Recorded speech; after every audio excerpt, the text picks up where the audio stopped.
बहुत अच्छा सवाल, मैं खुद भी चाहता था। आपने एक शब्द कहा रेस।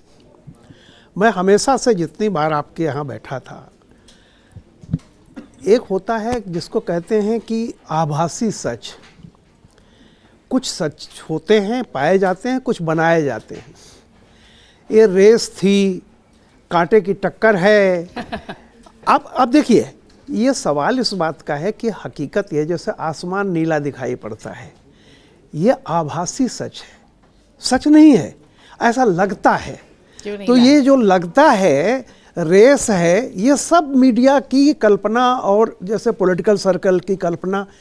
कहाँ रेस है? और जिन्होंने मोदी जी का 2014 से कितना उदाहरण मोदी जी देंगे कि लोग माने इस बात को कि कोई रेस नहीं होती है, फैसला जा कर के क्या होगा वो चौंकाएगा।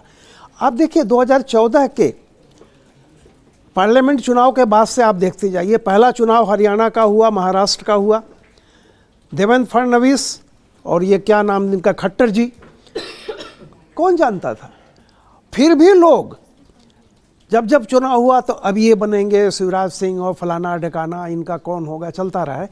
लेकिन हकीकत ये है कि ये भी हो रहा था कि संघ में झगड़े चल रहे हैं, फलाना चल रहे हैं। तो क्या होता है, ये आभासी सच है हम लोगों का। पत्रकारिता अगर कुछ डेवलपमेंट न दिखाए दे तो करें क्या। लेकिन बीजेपी और कांग्रेस में एक समानता है। जैसे इंदिरा गांधी जी, एक वहाँ के संवाददाता लखनऊ में थे, हम लोगों के बड़े सीनियर जर्नलिस्ट मित्र, वो कहते थे कि हमारी पार्टी में डेवलपमेंट नहीं होता, डिसीजन होते हैं। तो डिसीजन होते हैं, इंदिरा गांधी कौन मुख्यमंत्री होगा, इंदिरा गांधी रात को फ़ोन कर देंगी, वो होगा। तो बीजेपी में भी करीब करीब यही है कि अल्टीमेटली जो उसका मुखिया है वो भागवत जी से बात किया है कि नहीं किया है। अगर किया भी होगा तो कोई तीसरा तो है नहीं वहाँ। तो सिवाय इसके कि या तो भागवत जी किसी को बताए हों कि हाँ मोदी जी हमसे पूछ रहे थे, हमने कहा, कोई नहीं कहता। तो ये देखिए कल्पना होती है। एक बात आप समझिए, मोदी जी कम से कम 2019 के बाद से आप ये देखिए कि जितने मुख्यमंत्री भी वो चुन रहे हैं, जहाँ से आ रहे हैं, एज वाइज आप देखिए तो वो सबके सब 60 के नीचे ही है, करीब करीब।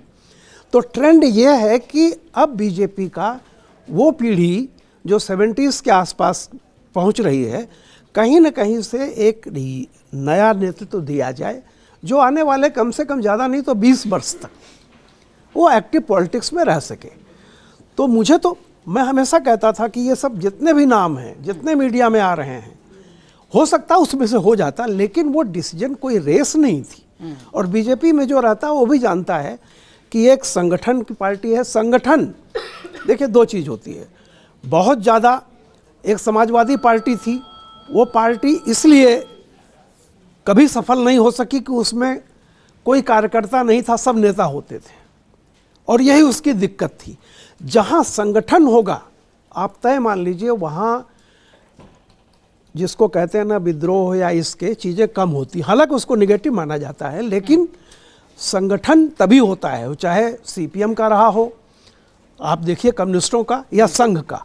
वहाँ ये होता है कि up to 11th hour you can argue, but at the 12th hour whatever decision has been taken you have to obey, आपको मानना पड़ेगा। तो मैं समझता हूँ कि ये बीजेपी की संगठनात्मक सफलता है कि वहाँ लोग अपने मुखिया की बात पर, उसके फैसले पर विश्वास करते हैं। अगर आप ये वीडियो YouTube पर देख रहे हैं तो हमारे चैनल को सब्सक्राइब कर बेल आइकन दबाएं, और Facebook पर देख रहे हैं तो हमारे पेज को लाइक करें।